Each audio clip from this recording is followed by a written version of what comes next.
Hello student, welcome to study with Shatarupa. তো আমরা ইতিমধ্যে আরবিসি ডাব্লিউবিসি সম্পর্কে পড়ে ফেলেছি, আর একটাই বাকি আছে, সেটা হচ্ছে থ্রম্বোসাইট মানে অণুচক্রিকা। তো সেই সম্পর্কে আজকে আমরা আলোচনা করব। তো আগের ক্লাসগুলো যারা দেখোনি অবশ্যই দেখে নিও। মানে আমি খুব অল্প করে শর্ট করে পড়িয়েছি, মানে যেখান থেকে প্রশ্ন আসে সেই জায়গাগুলোকে বেশি করে হাইলাইট করেছি। তো যারা ক্লাসটা দেখোনি অবশ্যই দেখে নিও। তো অণুচক্রিকা হচ্ছে স্টুডেন্ট প্লেটলেটস, ঠিক আছে। আমি বলেছিলাম যে আমাদের যে তিনটে রক্তকণিকা আছে, আরবিসি, ডাব্লিউবিসি আর হচ্ছে থ্রম্বোসাইট, এদের মধ্যে শুধুমাত্র যে ডাব্লিউবিসি তাদেরই কিন্তু নিউক্লিয়াস থাকে, আরবিসিরও থাকে না, আর হচ্ছে তোমার থ্রম্বোসাইটদেরও থাকে না, ঠিক আছে।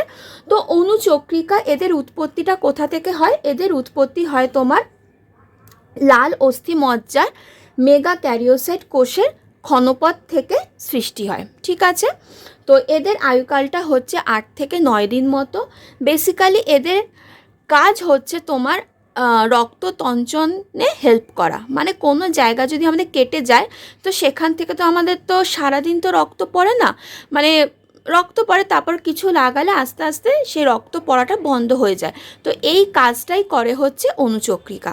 তো আজকে আমি কিছু প্রশ্ন রেখেছি, যে প্রশ্নগুলো বারবার পরীক্ষায় এসেছে। প্রথম প্রশ্ন বলেছে অণুচক্রিকা অপর নাম কি? থ্রম্বোসাইট, এক্ষুনি বললাম। নেক্সট, এটা কোথায় দেখা যায়? এটা মানুষ আর অন্যান্য প্রাণীর রক্তে দেখা যায়। নেক্সট, এটার উৎপত্তি কোথা থেকে হয়? না লাল অস্থিমজ্জায়। তো লাল অস্থিমজ্জায় মেগা ক্যারিওসাইট কোষের ক্ষণপথ থেকে সৃষ্টি হয়। এর আয়ুকাল কত থাকে? 8 থেকে 9 দিন। মানে তোমার আয়ুকালগুলো না খুব ভালো করে পড়বে। যেমন আরবিসিরটা তো খুবই আসে 120 দিন, ডাব্লিউবিসির হচ্ছে তোমার 1 থেকে 15 দিন, আর অণুচক্রিকার হচ্ছে 8 থেকে 9 দিন। নেক্সট প্রশ্ন, এটা কোন প্রোটিন নির্মিত পর্দা দিয়ে বেষ্টিত থাকে? অ্যান্সার হবে লাইপোপ্রোটিন। এই জায়গাটা একটু ক্লিয়ার করে দিই।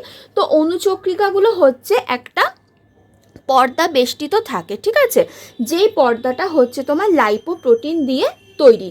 তো এদের কি আছে না, এদের যে সাইটোপ্লাজম, সেই সাইটোপ্লাজমে তো নিউক্লিয়াস থাকে না। তো সাইটোপ্লাজমে তোমার আর এই নিউক্লিয়াসের পরিবর্তে তোমার সংকোচী গহ্বর, তারপর হচ্ছে তোমার পিনোসাইটিক গহ্বর, মাইটোকন্ড্রিয়া, গলগি বস্তু, তারপর হচ্ছে তোমার গ্র্যানিউল, এই জিনিসগুলো কিন্তু সাইটোপ্লাজমে থাকে অণুচক্রিকার, ঠিক আছে। এই নামগুলো একটুখানি মনে রাখবে। দেখো আমি নামগুলো একটু লিখে দিলাম: মাইটোকন্ড্রিয়া, গ্র্যানিউল, পিনোসাইটিক গহ্বর, জালক, সংকোচী গহ্বর। তো এই জিনিসগুলো কিন্তু অণুচক্রিকার সাইটোপ্লাজমে দেখতে পাওয়া যায়, ঠিক আছে। নেক্সট প্রশ্ন, এর ধ্বংসপ্রাপ্তি কোথায় ঘটে? না প্লীহাতে ঘটে। সেই জন্য প্লীহাকে কি বলা হয় না তোমার কবর বলা হয়, ঠিক আছে, কবরখানা বলা হয়। তো এর মূল কাজ কি বলেই দিলাম, রক্ত তঞ্চনে সাহায্য করা। আচ্ছা, আজকে আমি প্রশ্নগুলো আলোচনা করছি, নেক্সট ক্লাসে আমি এই রক্ত তঞ্চনটা কিভাবে হয়, বিভিন্ন যে উৎসেচক আছে, তারপর তোমার আয়ন আছে, এরা কিভাবে কাজ করে, তো সেই সম্পর্কে আমি পড়াবো। নেক্সট, এর সংখ্যা কত থাকে? এর সংখ্যা থাকে 2.5 লাখ মতো। কোন রোগে এর সংখ্যাটা কমে যায়? ডেঙ্গু জ্বরে। যাদের ডেঙ্গু হয়েছে তোমরা নিশ্চয়ই জানো যে প্লেটলেট খুব কমে যাচ্ছিল, তো মানে অণুচক্রিকার সংখ্যাটা কমে যায়। নেক্সট প্রশ্ন, এটার আকৃতি কেমন হয়? এটার আকৃতি হয় ডিম্বাকার। বোঝা গেল? তো এই ছিল তোমার অণুচক্রিকা থেকে মোটামুটি প্রশ্ন, যেখান থেকে পরীক্ষায় আসে। আশা করি ক্লাসটা তোমাদের ভালো লেগেছে। যদি ভালো লাগে লাইক, শেয়ার, সাবস্ক্রাইব করে দিও।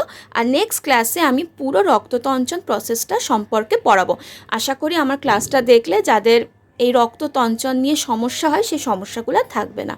তো চলো টাটা, নেক্সট ক্লাসে দেখা হচ্ছে। সবাই ভালো থেকো, সুস্থ থেকো, বাই।